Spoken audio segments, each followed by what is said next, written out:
ఓం శ్రీ సాయిరామ్. భగవాన్ శ్రీ సత్యసాయిబాబా వారు రచించిన రామకథ రసవాహిని 11వ ప్రకరణము.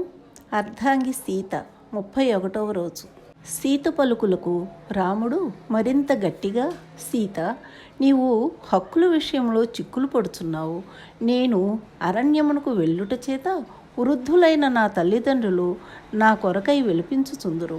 అట్టి సమయమున నీవు అత్తమామల మనసును కనిపెట్టి వారలకు తగిన సేవలు చేయుచు ధైర్యమును తెలుపుచూ ఉండుట నీ కర్తవ్యము. సమయమును పట్టి మెలుగుట మంచిది. వారల చింత నుండి వారిని సేవించు, అదే నాకు ఆనందము అని నిర్ధారణ చేసినట్లు శాసించెను. అందుకు సీత చిరునవ్వు నవ్వి, రామా, కన్న కొడుకే అమ్మ నాన్నలను కఠిన దుఃఖమును ఉంచి తను పట్టే బళ్ళూక పట్టుగా భావించి సర్వమును త్యజించి అడవులకు వెళ్ళుచుండా పరాయి ఇంటి నుండి వచ్చిన కోడలు అత్తమామలను ఓదార్చుటలో ఎంత బాధ్యత ఉండునో మీరే యోచించుడు. కన్న కొడుకును వీడలేక కారడవులకు తాను కూడా వత్తునని కన్నులు కాయలు కాచునట్లు ఏడ్చినను ఆమెకు పతి సేవయే ప్రధాన కర్తవ్యమనియు, కన్న కొడుకుపై ప్రేమతో కట్టుకున్న భర్తను వదిలివచ్చుట ఇక్ష్వాకు వంశమునికి తీరని అపకీర్తి అనియు మహాధర్మములు కౌశల్యకు బోధించి ఇప్పుడు నా చెంతకు రాగానే నాకు అత్తమామల సేవయే కర్తవ్యమని బోధించుటలో ఏది సత్యమో మీరే యోచించుడు. సతికి పతి దైవం అన్నది ఒక్క కౌసల్యకే కాదు, లోకములోని సమస్త స్త్రీ జాతికే కలదన్న సత్యమును మరచితిరి కాబోలు. అత్తగారైన కౌసల్యకు చెప్పిన నీతులు నాకు మాత్రం ఎందుకు అన్వయింపవో చెప్పరైతిరి. మీరెన్ని చెప్పినను నేను పతిజాడను వీడను. మీ మాటను మీరుచున్నానన్న కోపముతో నన్ను వధించినను సంతసింతును, కానీ మేము వీడి ఉండలేను. రామచంద్ర, మీరు వనవాసము చేతునని చెప్పిన తోడనే నా చిన్ననాటి విషయము నాకు తలుపునకు వచ్చి ఎంత ఉప్పొంగితునో మీకు తెలియదు.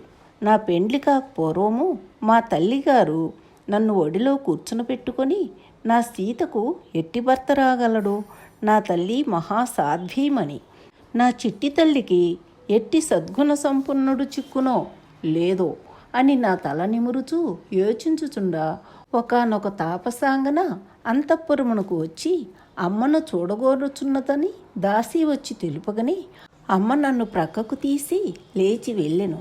అప్పుడే నేను కూడాను అమ్మతో వెళ్ళి తిని తాపసాంగనకు నా తల్లి నమస్కరించి నన్ను కూడాను నమస్కరించుకునమని కోరెను.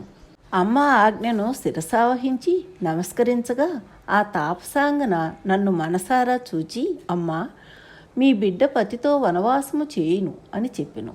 అంత మా తల్లి పెండ్లియే కాలేదు, పతితో వెళ్ళుటెక్కడ అని పక్కున నవ్వగా, కాదు పెండ్లి అయిన తరువాత పతితో కొంతకాలము వనములందు నివసించవలసి వచ్చును అని గట్టిగా చెప్పి వెళ్ళెను.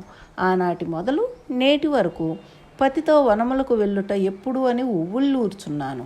అట్టి నా చిరకాల వాంఛ నెరవేర్చి నన్ను ఆనందింపబెట్టుడు అని పాదములపై పడి ప్రార్థించెను.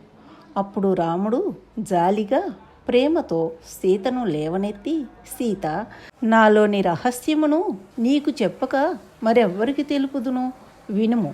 నీవు చిన్న వయసు దానవు. అడవులలో అనేక మంది ఋషులు మునులు ఉండుట చేత నేను వారలను సేవించుటకై వెళ్ళవలసి ఉండును. అప్పుడు అక్కడికి అనేక మంది రాజపుత్రులు రాజులు వేటకై వచ్చి ఆశ్రమంను సందర్శించుటకు వత్తురు. ఇట్లు వచ్చినప్పుడు వారల దృష్టి నీపై పడవచ్చు. తదుపరి అందు నిమిత్తమై చేయి ప్రయత్నములు అనేకముగా జరగవచ్చును. కాన నేను తాపసవేషమును నుండుటచే వారలతో తగువులు పెట్టుకొనుట మంచిది కాదు. ఈ కారణములను అనుసరించి అయినను నీవు అయోధ్యలో ఉండుము అని రాముడు చెప్పుచుండా, సీత, రామ, మీరు సామాన్య మానవుల వలె కట్టుకథలను చెప్పి నన్ను వంచుట న్యాయము కాదు. మీరు ప్రక్కనుండగా సర్వేశ్వరుడు సహితము నా వంక కన్నెత్తి చూడలేడు. అట్లు చూచినా తాను అక్కడనే భస్మమైపోగలడు. ఈ మాట పైనైనను నన్ను మీ వెంట కొనిపోక తప్పదు. ఎందుకనా మీరు నా వెంట ఉండుకుండినా నేను ఒంటరిగా అయోధ్యలో ఉండినా అట్టివి సంభవించునేమో. లేదా నేను ఇతరుల ఆనందమును చూచి ఓర్వలేక బాధపడుదునేమో. కాన నన్ను ఒంటరిగా వదలక జంటగా కొనిపోవుటలో మన ఇరువురి పేరు ప్రతిష్టలు జగద్వ్యాప్తి కాగలవు. అంతేకాదు రామా, నీవు రామచంద్రుడు, నేను సీతా జాతను అనగా చంద్రుని నుండి వెలువడిన చల్లని శీతల వెన్నెలను. చంద్రుడు అరణ్యమందును వెన్నెల అయోధ్యందును ఉండ వీలుండదు కదా. చంద్రునితో వెన్నెల కూడియే ఇండును, కానీ వియోగము సంభవించదు. ఈ రెండింటికి నిరంతర సంయోగమే కానీ వియోగము సంభవించదు. సంభవించినా అది ఏదో ప్రళయ సమయము అయి ఉండవచ్చును, లేదా దుష్ట సంహారమునకై శిష్ట పరిపాలనకై అట్లు జరగవచ్చును. ఈనాడు అట్టివేవియూ లేవు కనుక మన ఎడబాటు వీలు కానిది, జరగలేనిది అని దృఢముగా పలికెను. అప్పుడు రాముడు, సీత కటికి నేలను పవలించి నారవస్త్రములను కట్టి కందమూల ఫలములను భుజించవలెను. అవి అయినను ప్రతిదినము దొరుకుట దుర్లభము. ఋతుధర్మముననుసరించి అవి దొరుకుచున్నను. కోటి కపట వేషములు ధరించి మునులనే భక్షించు రాక్షసులు అరణ్యములందు మెండుగా నుందురు. వనవాస కష్టములు చెప్పుటకు శక్యము కాదు. నీవు వనవాసమునకు తగవు.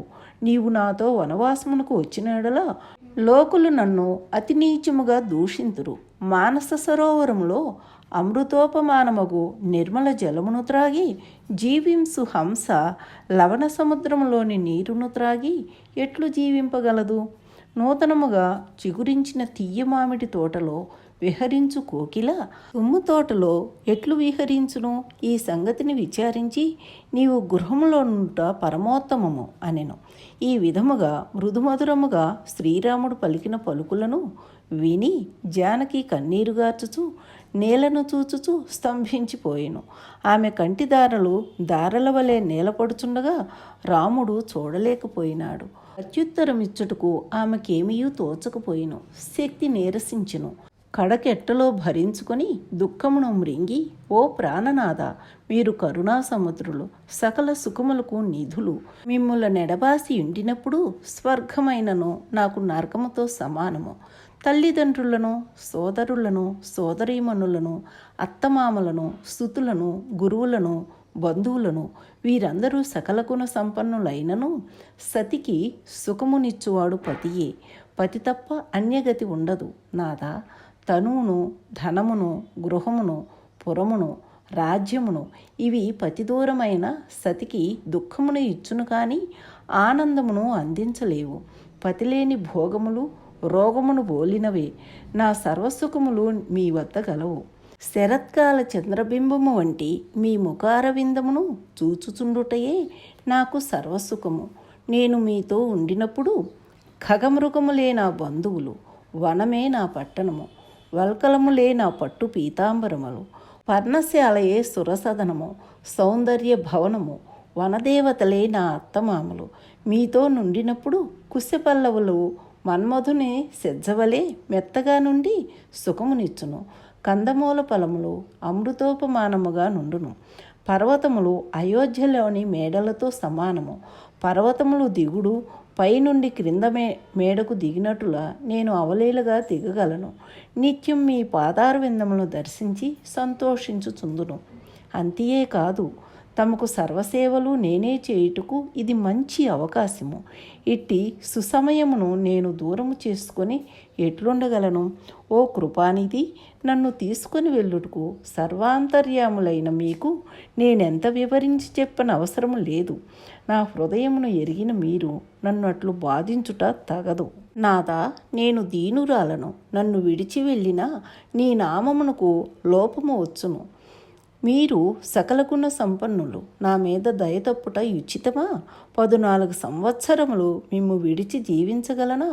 10 నిమిషములైనను జీవించజాలను. కరుణించి కనికరముతో అంగీకరించుడు. నాథా, నేను మీ చింత నుండిన నన్నెవరునూ మృంగలేరు, అసలు నన్ను చూడలేరు. నక్క, కుందేలు వంటి చిన్న మృగములు కన్ను తెరిచి సింహమును చూడగలవా? నేను సుకుమారిని కాదు, మీరే సుకుమారులు. మీరే వనవాసమునకు అర్హులు కారు. భూమి నా తల్లి అగుట చేత భూమిపై సంచరించుట నాకు తగిన అధికారము కలదు. నిజముగా సుఖించుట మీ వంతు, శ్రమపడుట నా వంతు. అట్టి దానిని మీరు విరుద్ధముగా భావించి బాధించుట న్యాయము కాదు. మీరు చేయలేని కఠినమైన పనులైనను నేను అవలీలగా చేతును. ఏ రాజులను ఎత్తలేని శివధనుసును నేను అవలీలగా ఎత్తిన సంగతి మీకు బాగా తెలిసియు నా బలమును సంశయించుట ఆశ్చర్యము. మీకెంత శక్తి సామర్థ్యములు కలవో వాటికి నా శక్తి సామర్థ్యములు తీసిపోవు. కాన కాలహరణపు మాటలను ఆడక నాకు అనుజ్ఞ దయచేసి ముందు జరగవలసిన ఏర్పాట్లు ఆనందముగా జరుపుడు అని వంగి నమస్కరించిన సీతను చూచి రాముడు ఇక ఆమెను నిరోధించుట మంచిది కాదని దృఢ నిశ్చయము చేసుకుని, సీత విచారింపకము, నీ ఇష్టప్రకారము నా వెంట గొనిపోదును. విచారించుటకు సమయము కాదు, వనమునకు పోవుటకు తగిన ప్రయత్నము శీఘ్రముగా చేయుము అని ప్రియవచనములు పలికెను. రామచంద్రుని మృదువచనములు విని అంతులేని ఆనందముతో గంతులు వేసి, సీత, నాదా, వనవాసమునకు ప్రయత్నములేమున్నవి? నా సర్వభరణములు సమస్త అనుకూలములు నిరంతరము సంసిద్ధమే. నా పెన్నిది మీరు తప్ప అన్య రూపమును ఆశించనన్న సంగతి మీకు తెలియను. ఈ క్షణముననే మీ వెంట బయలుదేరుచున్నాను అని రామచంద్రుని చేయి పట్టుకొని ముందుకు నడుచుటకు పూనుకొనెను. అంత రామచంద్రుడు యోచించి, సీత, 14 సంవత్సరములు మనము అయోధ్యలో ఉండము కనుక నీ ప్రీతికి గురి అయిన చిలుకలు, రకరకములైన పక్షులు నీ వియోగముతో పంజరమునందే ప్రాణములు విడవచ్చును. కాన వాటిని బంధనముల నుండి విడిచిపెట్టుము.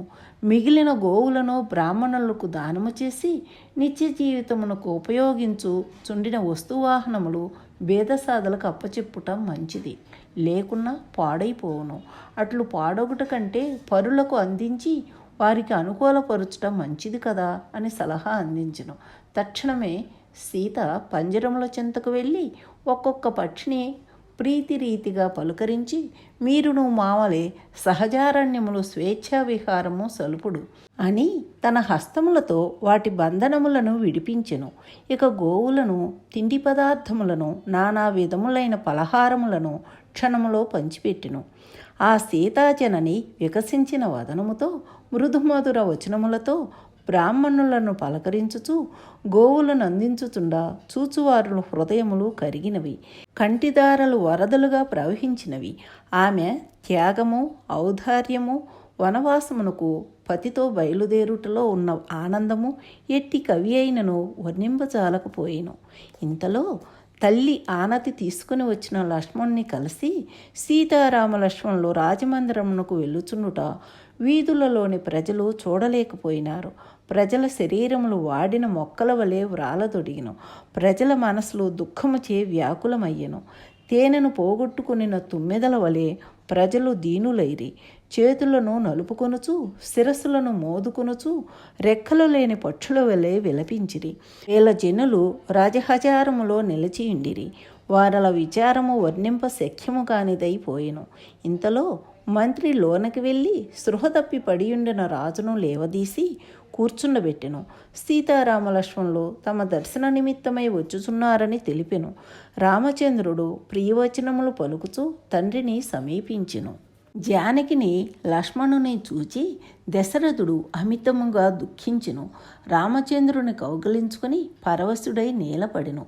పొంగి పొరలు దుఃఖముచే మాటలాడని స్థితిలో ఎదను బాదుకొనుచున్న దశరథుని అవస్థను సీతాలక్ష్మణులు చూడలేకపోయినారు. లక్ష్మణుడు చెంతనే నిల్చుని టీవీగా చూచుతున్న కైకను క్షణంలో ప్రాణములు తీయనట్టులో కండ్లెర్ర చేసి ఉగ్రుడై చూచుచూ తిరిగి కోపమును చల్లార్చుకొనుచు రామచంద్రుని శాంతవదనమును దర్శించుచుండెను. ఇంతలో కైక, రామా, నీవు నీ తండ్రిని మరింత దుఃఖమునకు గురి చేయుచున్నావు. ఎంత త్వరగా నీవు బయలుదేరి అరణ్యము చేరినా మీ తండ్రి అంత త్వరలో శాంతిని అందుకొనగలడు. కాన ఆలస్యము చేయక తండ్రికి నమస్కరించి బయలుదేరుట మంచిదని నిర్దాక్షణ్యముగా పలికిన పలుకులు దశరథుని గుండెలను బ్రద్దలు చేసినట్లయినవి.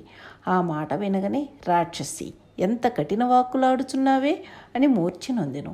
ఆ సమయమును చూచుకొని సీతారామలక్ష్మణులు తండ్రి పాదములకు నమస్కరించి, హే పితాజీ, మమ్ములను దీవించి సెలవు దయచేయుడు అనిరి. తమరు విస్మయమును పొందుట మంచిది కాదు. ఇది సంతోషమునకు సమయము, అతిమోహము అపకీర్తికి మార్గము అని తండ్రిని మోహము విడువమని పాదములు గట్టిగా పట్టి కూర్చున్న రాముని కన్నులు తెరచి చూచి దశరథుడు ప్రయాసతో లేచి కూర్చుని రాముని చేతులు పట్టుకొని, నా బంగారు బిడ్డ, నా మాట వినుము. నీవు నీతాత్ముడవు. ఉచిత కార్యములు చేయుట నీకు తగును. అపరాధము చేసిన వాడొకడై దాని ఫలము అనుభవించువాడు మరొకడని చెప్పుట ఉచితము కాదు. విధికృతములు విచిత్రములు, వానిని తెలుసుకుని వారెవరు అని రాముని ప్రయాణమును తప్పించుటకు రాజు నిష్కపటముగా అనేక విధములు తెలుపుచూ వచ్చును. ఓం శ్రీ సాయిరాం. సర్వం శ్రీ సాయిరామ పాదార విందార్పణమస్తు. సమస్త లోకాః సుఖినో భవంతు. ఓం శాంతి శాంతి శాంతి.